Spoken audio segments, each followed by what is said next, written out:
Біздің бағдарламамыз қазір тікелей эфирде өтейін деп жатыр. Соған себепті біздің бағдарлама басталғанша көрермендеріміз үздіксіз қоңырау шалуда. Сонымен біздің қонағымызды телефондар қазір түскенше сіздерге таныстырып өтейік.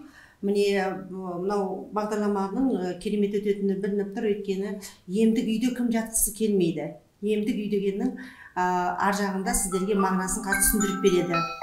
Яғни Бақытжан Әуелбеков, өнер тапқыш кәсіпкер, біздің студиямызға қонақ келгелі отыр. Яғни инженер, өнер тапқыш әрі кәсіппен шұғылданып отыр. Жаңағы емдік үйді, яғни теплоблок деген кірпіштің керемет технологиясын ары қарай жандандырып, өсіріп, өндіріп, қазақ жеріне ыңғайлап жасап отырған керемет біздің кәсіпкер, ғалым, өнер тапқыш, математик Бақытжан Әуелбеков келіп отыр.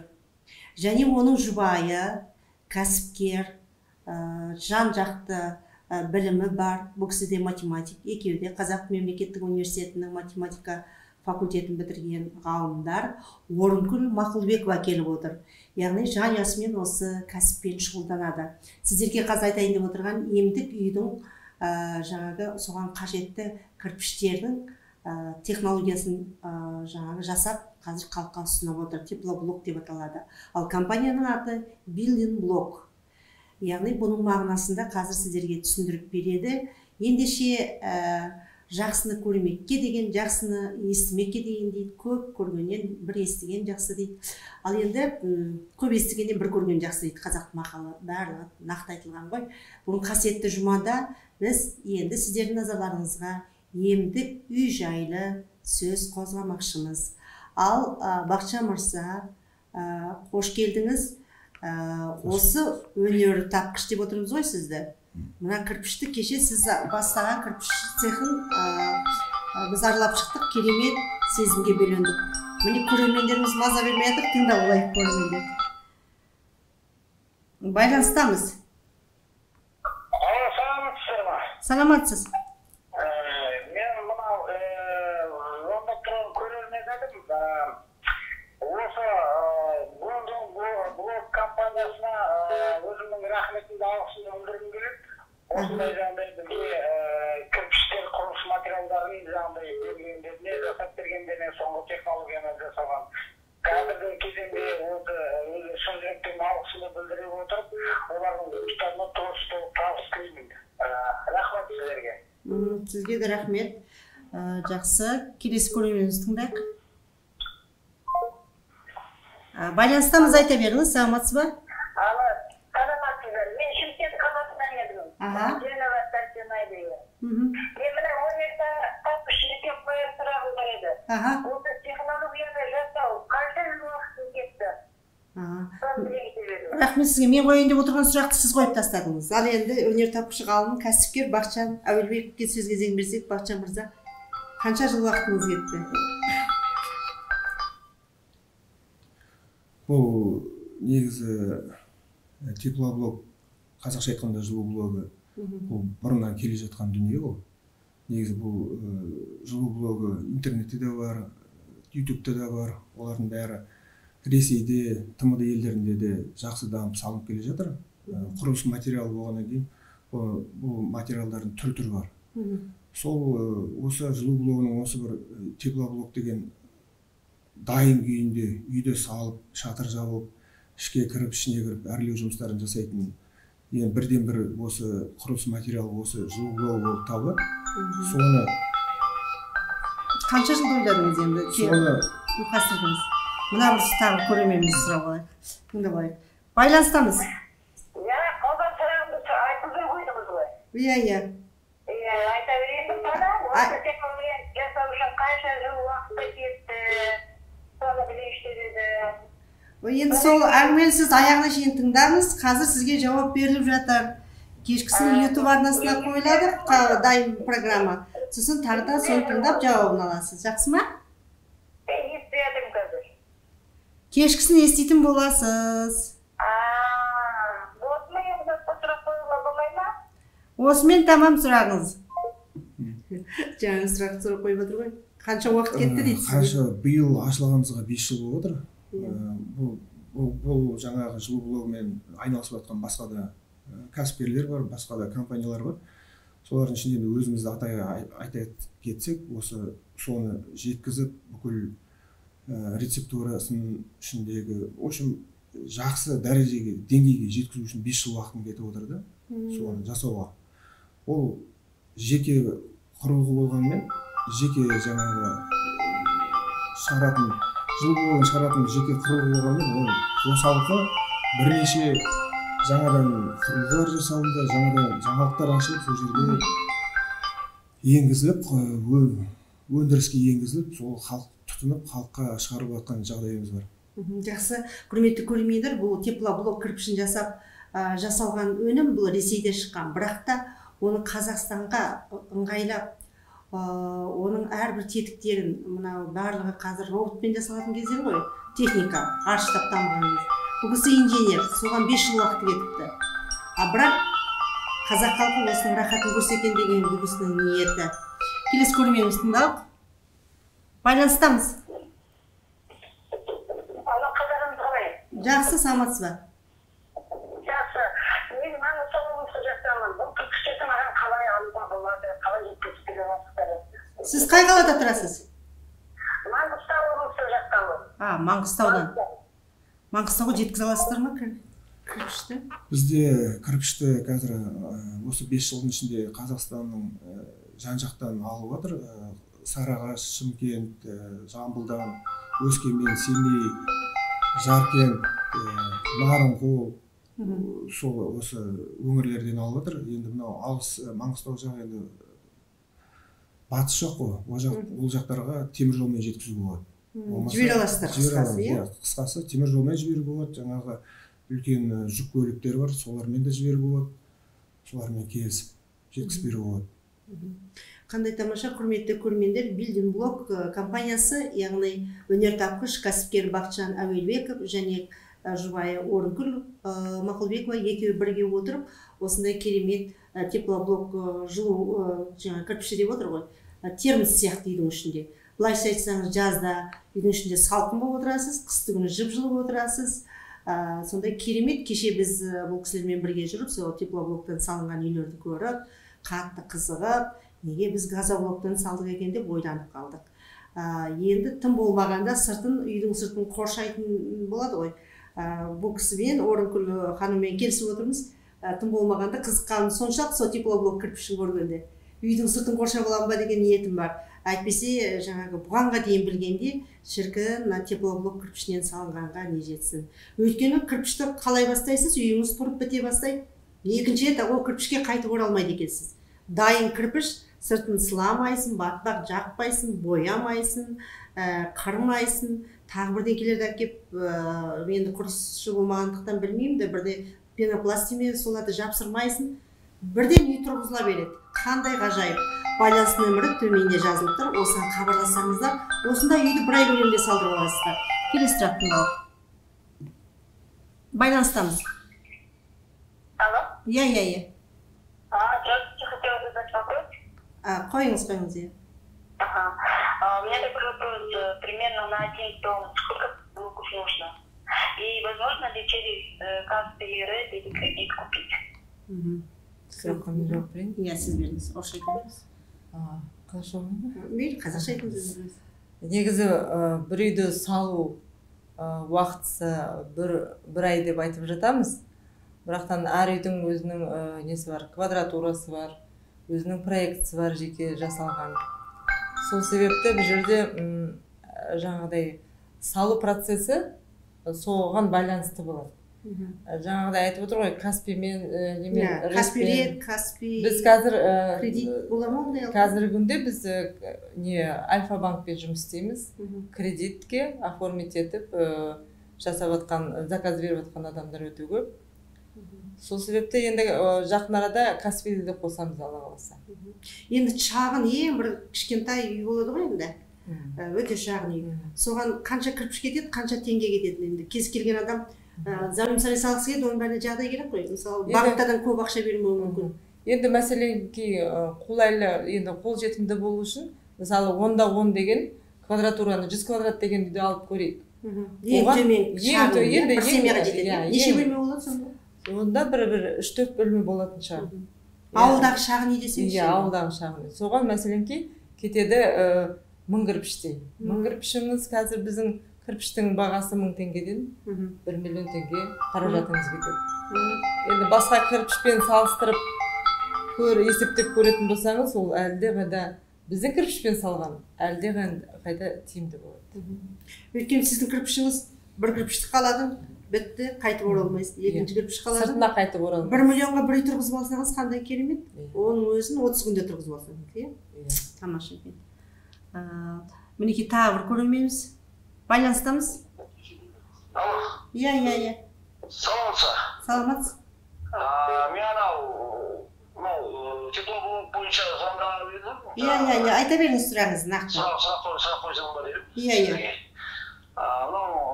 Теплоблок суық жаққа шыдай ма екен? Өскемен жақ қалып барса қыстың қалай болады, соны қалай жеткізе салады? Иә, жақсы сұрақ. Өскемен, Павлодар, Петропавл, ол жақ суық қой қыста. Оған клей ашылып кетпей ме? Жоқ, ол жақта айтайын деген мынау біздің Алматы оңтүстік өңіріне мына жерде ішінде жаңағы жылу оқшаулайтын пенопласт материал бар ғой.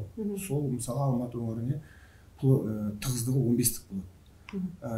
Солтүстік өңірлерге уже 25-тік плотностьін салып беруге болады. Әр облысқа әртүрлі ыңғайлап жасайсыз ба?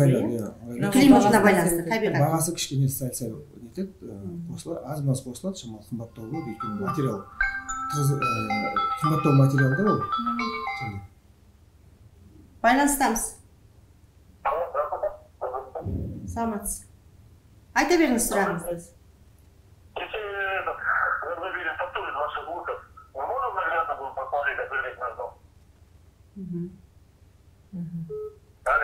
Иә, түсінікті сұрақ, түсінікті. Сұрағыңыз түсіндік, жауап береді. Сұрақ өте орынды. Бізде жаңағы келген клиенттер, өздерінің кейбір клиенттер жаңағыдай өзінің проектілерімен келеді. Сосын бізге офисқа келген кезде кірпіштің бедерін таңдайды, бедерін, түсін таңдайды. Соны енді бізде офистағы қыздар жігіттер жаңағыдай наглядно дейді ғой, визуализация жасап береді. Келешек болашақ үйі қандай болып көрінеді? Мынандай бедермен, басқа цветпен, жақтарын жаңағыдай не дейді? Мысалы, мен қазақша ою бар үй салғым келеді, оны қалай істеймін? Ондай бедеріміз де бар. Қаз мойын деген бедеріміз бар. Оған да жаңағыдай біз жыл сайын бедерді көбейтуге тырысамыз. Жыл сайын. Ол бедерлерді сіз ойлап табасыз ба, әлде басқа адамдар ойлайды? Бедерді біз өзіміз ойлап табамыз, өзіміз жасап, өзімізде архитектура, визуализация, қазіргі терминмен айтқанда архитектура, визуализацияда мамандарымыз бар. Соларға тапсырыс береміз, өзіміздің бөліміміз бар, сол жерде отырып, ақылдасып, әркім өзінің қосып бар, сонымен соны жасап, өзі басқа жерде жаңа несін жасауын, 3D моделін жасауын басқа жерде нетеміз жаңағыдай.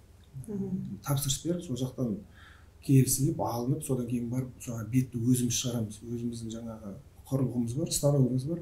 Сол жерде жаңа бетті жаңа печат етеді дейді, осы етіп. Басып шығарамыз, жаңа газет сияқты басып шығарып, содан кейін өндіріске енгіземіз соның бәрі.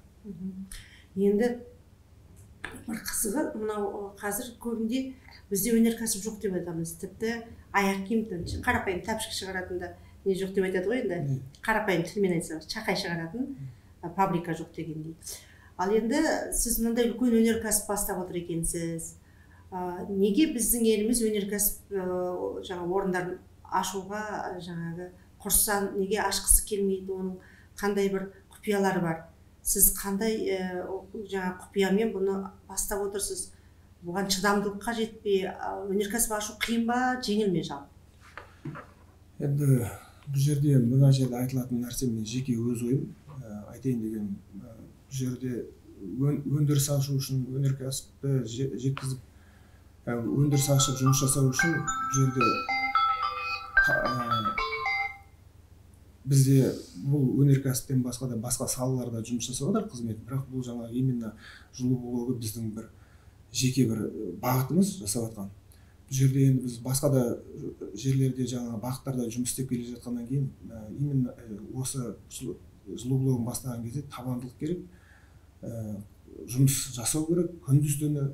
Негізінде біз 3 жыл шетелде жұмыс жасап келеміз, Корея мемлекетінде, оңтүстік Кореяда. Ол жақта жұмыс істеу принципін көріп, тәжірибе алмастырдыңыз. Тәжірибе алып, жұбаймен бірге барып, осыдан 20 жыл бұрын сол жақтағы кәрістердің еңбекке, табандылығын, жұмысқа деген құрметін, солардың бәрін көріп, байқап, біліп, келіп, сол жақтағы көргеніміздің бәрін осы жақта Қазақстанға енгізсек деген оймен сөйтіп осындай кәсіп ашып, осы өндірісті ашып жасап жатқан ойымыз бар. Бұл жерде жұмысқа деген жаңағы айтып кеттім, не керек? Қайтпас табандылық керек. Одан кейін бұл жерде бізде инженер мамандар аз, инженер мамандар көптеп керек. Бізде осы өндірісті алып жүретін инженер мамандар көптеп керек бізге. Сол техникалық вуздарда оқитын студенттер, солар айналысса болады. Сіз мысалы өзіңіздің кәсіпорында инженер өзіңіз ғой енді. Ал 24 сағат бойы сол жерде боласыз ба? Екінші жағынан жаңадан сіз айтып отырсыз, 5 жылда әртүрлі ойлар, ғылыми жаңалықтар ашып отырсыз. Сол жерде отырып аша бересіз бе, түнде ұйықтап отырғанда ойыңызға келе ме, түс көресіз бе, қалай ашасыз? Бұл өндіріс негізінде айтқанда миыма қатты кіріп кеткен. 24 сағат бойы миымда тұрады. Әр бөлік жаңа істеп жатқан зауыттағы әрбір бөлшегі, әрбір линия дейді ғой, линиядағы бөліктердің бәрі менің миымда тұрады. Ұйықтасам да, тұрсам да, істеп жатсам да, жұмыста істеп жатқан кезде, кейде балаларға қарап жұмыс жасап жатқан кезде қарап тұрамын, ол балалар тұрып бір түрде ыңғайсызданады менен. Аға неғып қарап тұрсыз дейді. Мен айтамын, мен сендерге қалай жұмыс істеп сендерді бақылап тұрған жоқ, мен сендердің жұмыстарыңды қалай оңтайлату үшін, жеңілдендіру үшін қиналып жатқан осы. Сендер істеп жатсыңдар қиналып, мен соны қалай оңтайландыруым керек, соны қарап ойланып, 2-3 күн, кейде бір апталап ойланатын күндерім болады. Соны ойымда қорытып, одан кейін үйге келіп компьютерде өңдеп, олардың бәрін сосын жаңағындай барып жасауға кірісем солардың бәрін. Қандай керемет. Неке құрметті көрмейіндер, алыстан арбалағанша жақыннан тұрғыла дейді. Жаңағы қолда бар алтынның қадірі жоқ деп біз өз елімізде өнертапқыш адам жоқ деп ойлаймыз шын мәнінде. Ой, біз ештеңке жаңағы айтып отырмыз, қарапайым шақайды да шығара алмаймыз, оның да технологиясын білмейміз, барлығын білмейміз, әйтеуір шетел білгіш, көрші ел білгіш, Қытай білгіш деп отыра береміз. Шын мәнінде өзіміздің қазақ жігіттерінің арасынан да Бақытжан Әуелбеков сияқты өнертапқыш адамдар бар екен. Кәсіпкер, өнертапқыш, оның ісін қолдап ғалымға, адам бір жаңалық ашқанда әртүрлі оқиғалар болады ғой. Соған қалай сіз қолдау көрсетіп шыдап отырсыз? Өнертапқышпен бірге тұру оңай да, әрде қиын да шығар деп ойлаймын сізге. Жоқ, қиындығы жоқ енді. Просто әйел тарапынан мен бұған қолдау көрсетуім керекпін, үнемі, әрқашан. Сол кезде біресе шығады, шығады, сол кезде біресе шығады. Енді сіздің өзіңіз мамандығыңызда математик қой енді, екеуіңіз бірдей математиксіз. Сіз өзіңіз таласып қалмайсыз ба, мына бөлшекті олай ауыстыру керек деп? Жоқ, мен таласа алмаймын, өйткені производствода жүрген Бақытжан, станокпен жұмыс істейтін Бақытжан, мен басқа жақтамын. Бірақ екеуміз бір заводтамыз ғой, просто әр станок, әр жаңа құрылғы жасауды бұл жақсырақ біледі.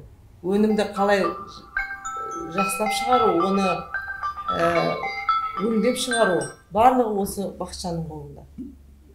Қысқасы, кімнің қолынан іс келеді, соған билікті беру керек дейсіз ғой. Жақсы, келесі көрмейміз, тыңдайық. Алло, сәлеметсіз бе? Сәлемет. Мен тепловол кірпіш туралы сізбенен сөйлесейін деп едім. Егер мен сізге тепловол кірпішке заказ берсем, енді өздеріңіз бастан аяқ тұрғызып бере аласыздар ма? Және қанша күнге салып бере аласыздар? Өте жақсы сұрақ. Кейде шетелдің киноларын көріп жатамыз ғой. Адам жаңа сұраныс береді де, сосын оған тосын сый болып, үйі бәрі дайын болғанда кілтін алып, мәз болып, шашып да сондай істей аласыздар ма дейді. Айта берейін, мынау біздің енді айта кететін компаниямыздың ашылғанына 5 жыл болып отыр, ол 5 жастағы бала сияқты. Бұрын енді ашылғандағы кезде мен қазіргі салыстырғанда жер мен көктей. Басында біз жаңа теплоблокты ғана шығарып қана беріп отыратынбыз. қазір осы 5 жылдың ішінде біз әр клиентпен сөйлесіп, әр клиентте қандай қиыншылықтар болып жатыр, консультация беріп, сондай шаруалар жасаймыз. Тегіс басынан аяқ құрылысшысын алып келеді, жаңа біздің кеңсемізге сол кісілерге түсіндіріп айтып береміз. Бәрін жаңа білмей тұрған сұрақтарын бәрін жаңа түртіп жазып алып кетеді. Ол біздің жаңа бір вариантымыз. Екінші вариантымыз жаңағы саламыз деген кісілерге екі түрлі салу бар жаңа үйдің. Біреуі үйін тұрғызып беру, шатырын жауып, екінші ішкі әрлеу жұмыстарын да жасау. Енді басынан аяқ жаңағы фундаментінен бастап тұрғызып беру бір ай, 1,5 айға созылатын болса, ал ішіндегі толық жаңағы үйге сразу кіре салатындай жағдай болатын болса, онда 2,5-3 айға дейінгі уақыт алады. Бұл жерде де біз жаңа келген кісілердің сұрағына қараймыз, талғамына қараймыз. Ол кісілер айтады, біреу бізге құрылысшы тауып берсеңіз болды дейді. Оған құрылысшыларын тауып береміз. Біреулер айтады, өздеріңіз салып беріңіздер дейді. Оны өзіміз салып беру үшін жаңа келісімшартқа отырып, оны жасаймыз, саламыз. Бір кісілер айтады, келіп жаңа архитектурный проект жасап беріңіз дейді. Оны да жасап береміз жаңағыдай. Жасап, сондай қызметтер көрсетеміз. Қандай керемет, құрметті көрермендер. Теплоблок, яғни біздің қозғап жатқан әңгімеміз, емдік үйде бар жатырмыз ғой, лечебный дом дейді. Қазақстанда шығарып жатқан, яғни кірпіш, емдік кірпіш деудің себебі үйдің ішінде жаңа термос сияқты деп айттық қой, кірпішті тұрғыза бересіз, сыртын сыламайсыз, сылақ жоқ, ештеңке жоқ, бірден кірпішті қалай береді, ең соңында үй пайда болады. Және бірден көзге қуаныш ұялатады. Кеше біз аралап жүргенімізде осы сол теплоблоктан салынған үйлерді, әлгі адамдардың өздерін сондай рахаттанып, сол салған үйлеріне мақтанып, шынымен де алғысын білдіріп отырғанын көрдік. Яғни сіз қарапайым ауыл тұрғыны болыңыз, мейлі қалалық болыңыз, өзіңізді қан сарайындай шағын ғана жаңа 1 миллион теңгеге үй салып алуға болады екен. Енді 1 миллион дегенде кірпішіне кетер, ішкі жұмыстарына да тағы 1 миллион, 2 миллион кетеді. Сонымен 3 миллионға жаңағы үй салуға болады екен. Ендеше неге өзіңізді қан сезінбеске? Міндетті жерде сіз бір жерде патша болу міндет емес, әркімнің өзінің арманы бар. Біреу қарапайым етікші болыпты да қан сарайын салуына алуына болады. Біреу аула сыпырушы, біреу бақша егуші деген сияқты, диқан. Әр саланың өзінің бір мамандары болады. Олардың тапқан еңбегіне рахатта өмір сүргісі келеді, керемет үй, зәулім сарай үй салғысы келеді. Бізде қазір Аллаға шүкір, Қазақстан егемендік алғаннан бері біздің мақсат мүддеміз бар. Үй салуды армандаймыз, көлік алуды армандаймыз, жақсы өмір сүруді, жақсы киім киюді армандаймыз.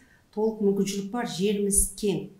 Мысалы, көрші Үндістан, Қытай еліне барсаңыз, қайдағы арман, бір күндік мына бір жапырақ үзім нанды табу үшін ғана мақсат. Таңертең тұрып, қалай да біреуді алдап сұлдап, біреудің тілін тауып, біреудің бірнеке жұмысын жасап, бір күндік бір жапырақ нан табу үшін өмір сүреді.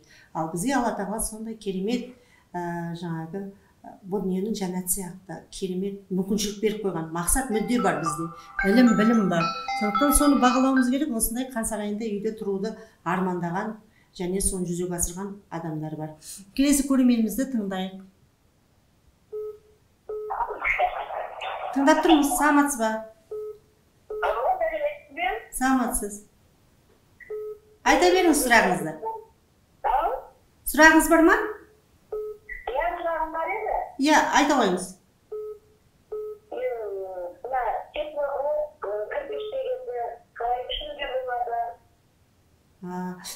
Көрермендер түсінбей жатыр. Біз теплоблок деп бастап кеттік те, бірден мағынасын түсіндіруге уақыт болмай қалды. Қалай түсіндіресіз теплоблок кірпіші деген сөзді? Теплоблок деген енді орысша өзі аты айтып отқандай, теплоблок деген жылу блогы дейді. Оны енді қазақшалаған кезде жылу оқшаулағыш құрылыс материалды. Ол енді құрылыс саласы болғаннан кейін неше түрлі нелер бар, жаңағы құрылыс материалдар бар. Сол құрылыс материалдардың ішіндегі әртүрлі құрылыс материалдар бар. Әркім енді талғамына қарай, әркім өзінің ұнағанына қарай сондай оймен салады, сондай нелеріне. Мысалы біздің беріп отқан теплоблок, жылу блогымыз басқа біреулерге ұнамауы мүмкін, басқа материалдар басқа кісілерге ұнамауы мүмкін. Енді әртүрлі қанша адам бар, сонша ой не бар ғой, жаңағы пікір бар. сол пікірге байланысты әр адамдар әр өз талғамына қарай салады. Сондықтан мына жердегі жаңағы біздің теплоблоктың жаңағы сіздің сөзіңізге бір қосар бір екі нәрсе айта кетейін деген жаңағы емдік қасиеті бар деген сөздің жанда емдік қасиеті бар сөз дегенді барынша түсіндіріп айта кеткім келеді да. Бұл жерде жаңағы жылу оқшауланып тұрған кезде мына ішкі үйдің салынған кезде ішкі бетоны орысша айтқанда микроклимат дейді ғой. Сол микроклиматты қысы жазы ұстап тұрады. Қыста үйіңіз жылы болады, жаздың күні үйіңіз салқын болады. Басқа жерге барып, басқа жерлердегі үйлермен салыстырған кезде ішке кірген кездегі ауаның да кеңдігі сезіледі. Жаңағы біз салынған клиенттердің үйіне барып, салынып бітсе де 2 жылдан кейін, 3 жылдан кейін де барып хабарлап сөйлесіп тұрамыз. Қалай болып жатыр, не қандай нелеріңіз бар, ал қосарларыңыз бар деген кезде уже сол кісілердің үйіне кіргенде үйдің ішінен ақ көрініп тұрады. Энергетикасы, жылулығы жақсы, таза екен барлығы көрініп нетіп тұрады. Соны айта кеткім келіп отыр. Яғни емдік үйде айтудың бір мағынасы осы екен. Яғни жылу деген сөз, жылу блок дейді. Жылуды сақтап тұратын кірпіш деген сөз ғой қазақша айтқанда. Барлық жылулық бір кірпіштің бойында сақталып тұрады. Оған ауылды жерде от жағатын болсаңыз, отқа да эконом болады ғой, иә? Көмірді көп жақпайды ғой. Отқа да эконом болады, газға да эконом болады. Енді бір сөзбен айтқанда, мұның бәрін мысалға тағы бір айтатын жайт, мысалға кейбір кісілер келген кезде шамалы біреулер естіп келеді, біреулер рекламадан, интернеттен келеді, біреулер өздері келеді. Сол кезде адамда не болып тұрады, жаңағы іштей сенімсіздік болып тұрады. Сол кезде біз кісілерден сұраймыз, сіз қай жерде салып жатсыз, қай районнан салып жатсыз деп сұраған кезде ол кісілер өздері айтады, біз мына жерде саламыз деп.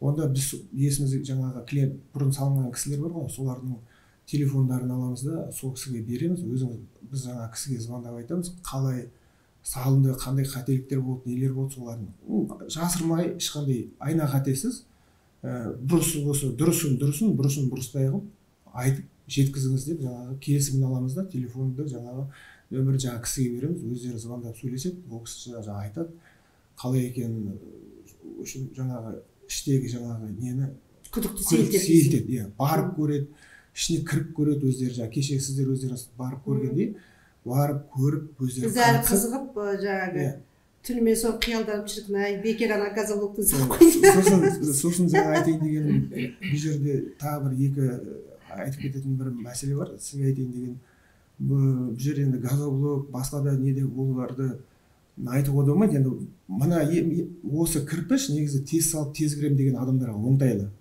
Ал енді мысалы кейбір адамдар болады, мен 2-3 жыл саламын асықпай. 1 жыл фундамент салып қоямын, кейін келесі кірпішін көтеремін, одан кейін төбесі жабамын деген асықпай салатындарға енді басқа материалдармен де сала берсе болады. Енді бізде айтқандай тез салып тез кіремін деген адамдарға ең жаңағы оңтайлы материал осы болып тұр. Енді жаңа сіз тез салынады деп жатсыз ғой. Әр адам асығады ғой, бірақ асыққанмен де оның аяғында сапалы болғаны. Жаңа жайлау сияқты кешегі барған үйімізде қандай керемет адамдар рахаттанып, салқын, жаңағы шынымен риза болып отыр, ішінде тап-таза. Мына жерде көбінде құрт құмырсқа пайда болып істейді ғой, көктем болса. Ол да жоқ. Кәдімгі қаладағы шетелде, Еуропада тұрып жатқан сияқты кісілер күй кешіп отыр. Қандай керемет. Ал енді жалпы сіздер мына осы кәсіпкерлікті қарап отырсақ, жанұялық кәсіппен шұғылданатын сияқтысыз. Сіздің қанша баланы өмірге әкелдіңіз, бәріне үлгеріп жатырсыз ба дегендей. Енді Алланың берген 4 баласы бар. Өзіңіз жап-жассыз көп балалы ана екенсіз. Алтын алқа дегендей алдыңыз ба? Жоқ, енді 4 балаға бермейді екен, бірақ көп балалы жанұямыз. Аллаға шүкір. Енді осы қазір семейный бизнес деп аталады ғой. Осы жерде өзіміздің қыздарымыз, күйеу балдарымыз, туған туысымыз, бәріміз осы жердеміз. Енді халыққа қызмет ету, керемет кірпіш жасау, өзі халқыма қызмет жасау қалай болса да пайдамызды келтіру деген бұрыннан бері ойымызда жүрді. Енді Алла қалап бізге осындай мүмкіншілік берді.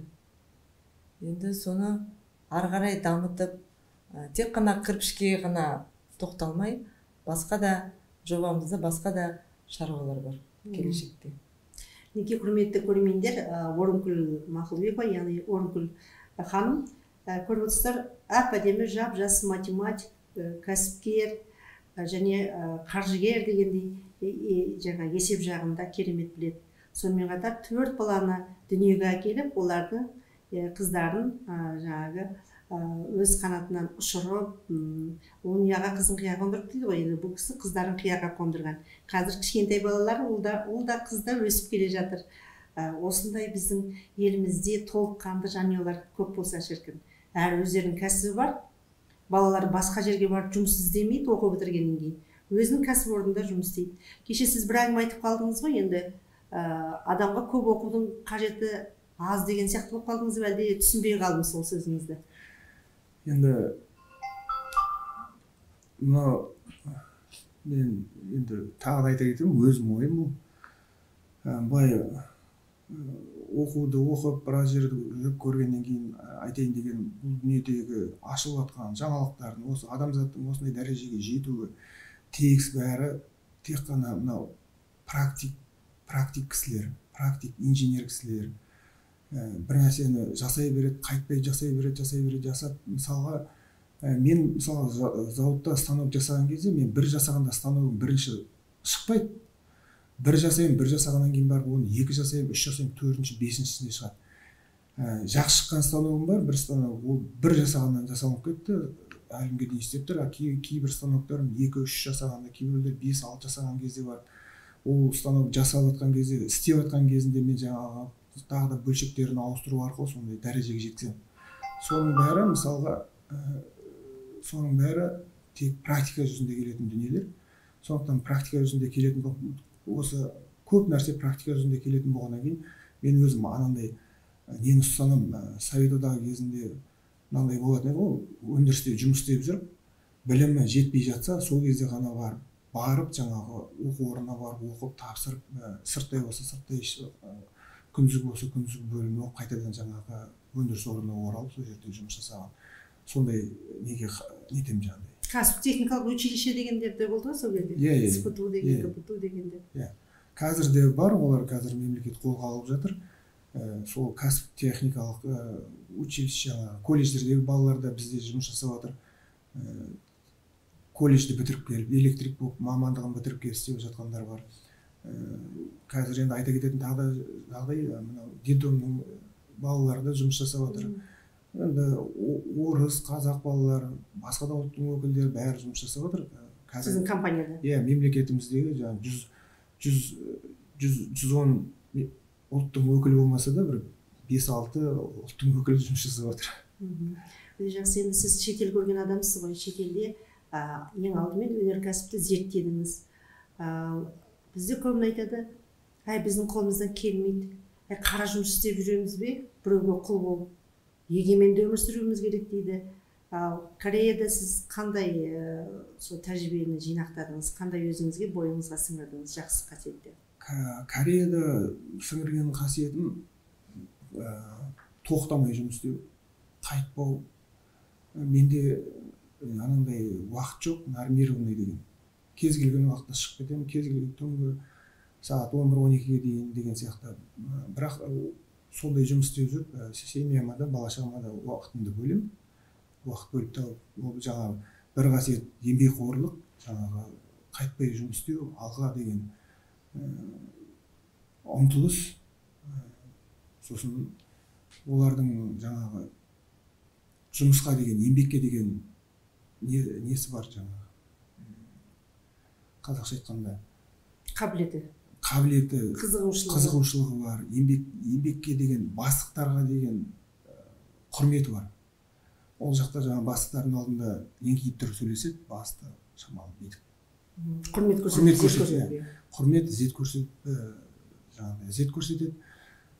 Ешқандай не жоқ, жиналыс деген жоқ, жұмыс келеді, таңертең 5-10 минут қана айтады, мынандай жұмыс жасалынады дейді, сонымен жұмыс жасап кете береді. Бізде жұмыста сылтау көп қой, мысалы ішім ауырып кетті, басым ауырып кетті, бүгін түгенбай туысын бәленбай жақтан келе жатыр ғой, кететіндер болады, ондай бар ма ол жақта? Ондай көрген жоқпын. 3 жыл жұмыс істеген кезде ондай бір кәріс азаматын сұранғанын, біреу жұмыстан қалып, біреу ауырып қалып деген ондай көрген емес.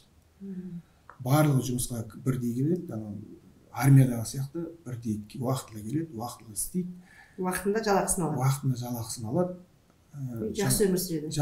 Сосын жаңа компания мемлекеттік нелер болған кезде жаңа мейрамдар апарып қыдыртып жаңағыдай нелерін жасап тұрады, жаңа оларға көмек көрсетіп ақылы сыйлық береді, жолдама деген сияқты. Мінекей құрметті көрермендер, біздің елімізде тағы бір дамып келе жатқан кәсіпкерліктің бір түрлі жанұялық кәсіпкерлік. Былтырғы жылы біз Шығыс Қазақстан облысы Семей маңындағы аралдарға бардық. Сол кезде шаруа қожалықтарын ашқан осы Бақытжан сияқты жігіттерді көрдік. Солардың балалары осы Алматы ауыл шаруашылық институтында оқиды екен.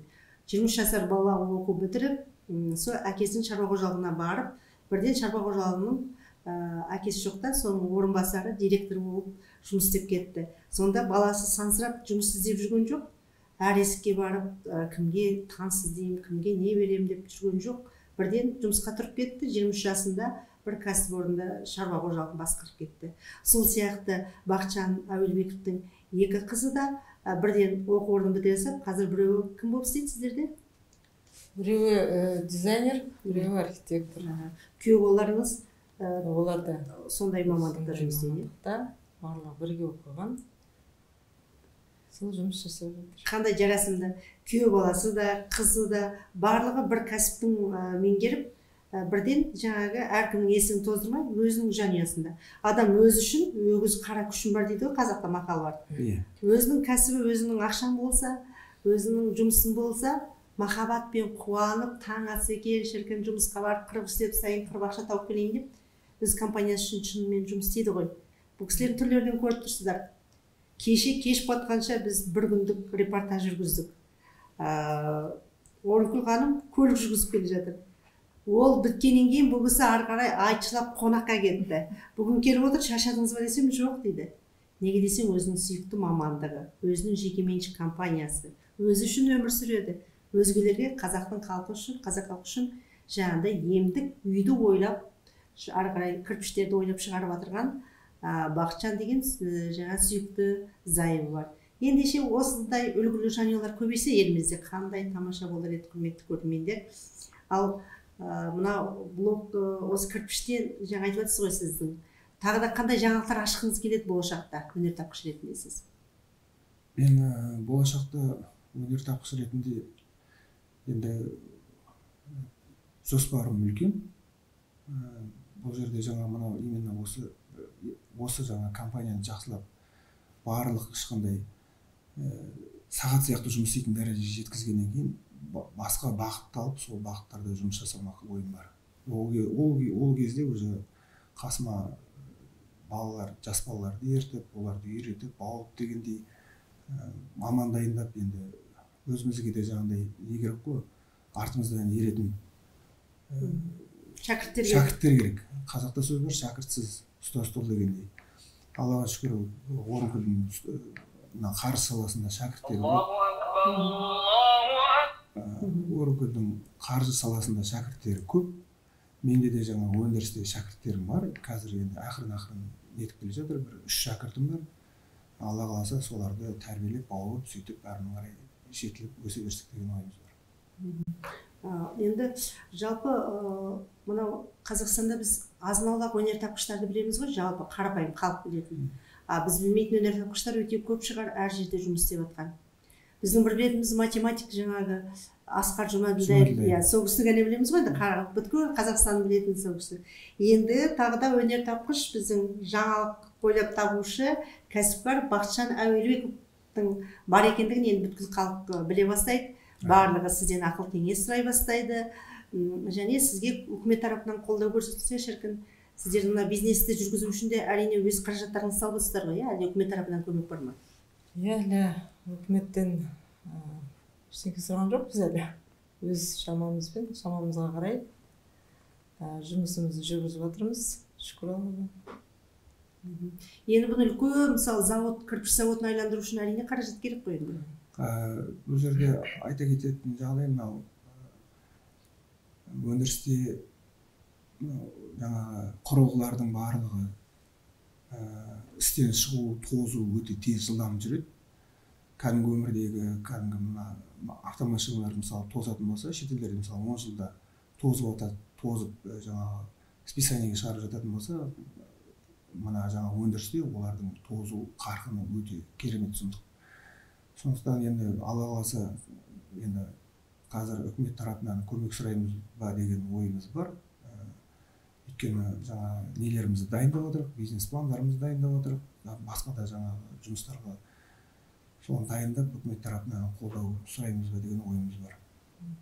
Жақсы, ендеше құрметті көрермендер, жақсы сөз жарымырыс деген біздің көріп отырған көрермендерімізде осындай Building Block компаниясының өнертапқыш кәсіпкер Бақытжан Әуелбековтың қазіргі сәтте өндіріп отырған теплоблок кірпішін алып, емдік үйге кіріп, соны салып, рахатқа бөленсін дейміз. Ал біздің өнертапқыш Бақытжан мырзаға тек үкімет тарапынан қолдау көрсетіліп, бүткіл халық қолдап, Алла тағала сіздерге аумин деп қасиетті жұмада тілектеріңізді қабыл етіп, жақсы жарым істейді ғой. Үлкен кәсіпорын ашылып кетуіне Аллах нәсіп қылсын дейміз. Сіздерге рахмет. Ал құрметті көрермендер, теплоблок кірпіші жайлы біздің бағдарламамыздан әрдайым әртүрлі жаңалықтар, ұсыныстар, өзгерістер, салынып біткен үйлер, шашулар, соның бәрін алдағы уақытта көрсетеміз деген ниеттеміз. Біздің телеарнамен бірге болыңыздар. Сіздерге рахмет, Алла разы болсын. Сіздерге